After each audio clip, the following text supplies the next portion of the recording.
राज्याचे मंत्री आणि राष्ट्रवादी अजित पवार गटाचे नेते नरहरी झिरवाळ यांच्या प्रमुख उपस्थितीत आज पालघरच्या डहाणू येथे प्रमुख कार्यकर्त्यांचा मेळावा पार पडला। यावेळी शिवसेना उद्धव बाळासाहेब ठाकरे गटासह काँग्रेस आणि इतर पक्षातील कार्यकर्ते आणि पदाधिकाऱ्यांनी झिरवाळ यांच्या प्रमुख उपस्थितीत राष्ट्रवादी काँग्रेस पक्षात जाहीर पक्षप्रवेश केला। शिवसेना भाजपच्या स्थानिक पदाधिकाऱ्यांकडून जिल्हा परिषद, पंचायत समिती आणि स्थानिक स्वराज्य संस्थांच्या निवडणुका स्वबळावर लढण्याची मागणी जोर धरत असली तरी येणाऱ्या निवडणुका स्वबळावर लढायच्या की महायुती म्हणून हा निर्णय संपूर्णपणे वरिष्ठ पातळीवर होणार असल्याचं यावेळी झिरवाळ म्हणाले। नरहरी झिरवाळ आज पालघरच्या डहाणू येथे कार्यकर्ता मेळाव्यासाठी आले असता पत्रकारांशी बोलत होते। आम्ही राज्यात महायुती म्हणून काम करतो, तर निवडणुका स्वबळावर लढायच्या की महायुती म्हणून हे आमचे वरिष्ठ निर्णय घेतील, असे देखील यावेळी झिरवाळ म्हणाले।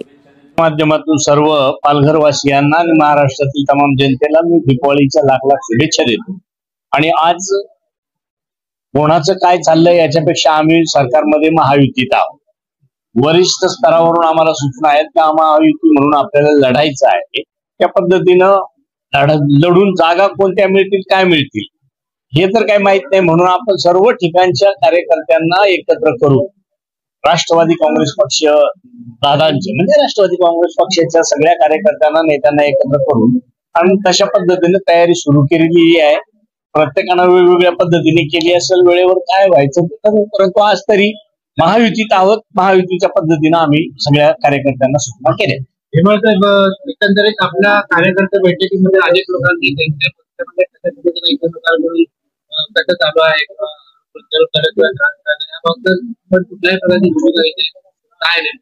नाही, भूमिका नाही घेतली म्हणजे त्या संदर्भात वरिष्ठांना आपण या सूचना देऊ का जिथं आपले आमदार खासदार कोणीच नसेल तर पक्ष वाऱ्यावर सोडून चालणार नाही, म्हणून जो युतीचा महायुतीचा धर्म आहे तो पाळण्याच्या संदर्भात इथल्या स्थानिक जे आमदार खासदार असतील त्यांनाही सांगून सूचना द्याव्यात, अशा पद्धतीनं वरिष्ठांपर्यंत मी तसं सांगेन।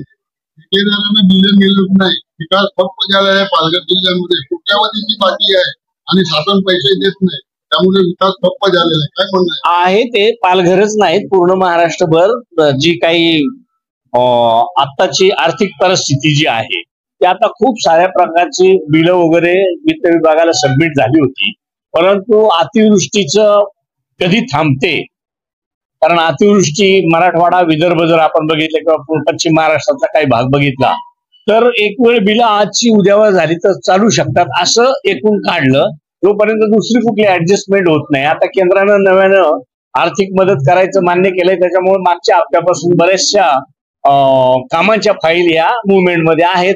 आदिवासी विकास विभागाचं मी आपल्याला सांगितलंय बोलताना T6 वगैरे कालच परवा मी स्वतः त्या फाईलच्या मागे लागून आणि त्याची मान्यता करून घेतली, 2 दिवसात त्याचे पैसे रिलीज होतील। असे इतर डिपार्टमेंट्स आहेत। भाजपचा मेळावा झाला, भारतीय जनता पार्टीचा कार्यकर्ता शिवसेनेचा मेळावा झाला आणि इतर राष्ट्रवादीचा मेळावा, तर त्या दरम्यान भाजपाच्या येणाऱ्या माहिती त्या स्वबळावर लढण्याचा नारा दिला आणि एकंदरीत भारतीय जनता पक्षाच्या राज्याच्या काही तर कार्यकर्त्यांची भूमिका असेल आपल्या राष्ट्रवादीची तर आपण स्वबळावर लढणार की कसं? तरी मी काय म्हणतो का वरती वरिष्ठांना इथं त्या दिवशी तर काही वरिष्ठांपैकी कोणी नसेल, माझ्यासारखा सर्वसामान्य कोणीतरी एखादा मंत्री किंवा एखादा कोणी आला असेल, त्याच्या समोर बैठक होताना कार्यकर्त्याकडून ती मागणी झाली असेल, काय तिला वावगट ठरवता येणार नाही, परंतु जो वरती तिन्ही पक्षांच्या प्रमुखांचा जो निर्णय होईल त्याच्यानंतर मी मग त्याच्यावर भाष्य करणं योग्य राहील असं मला वाटतं। धन्यवाद।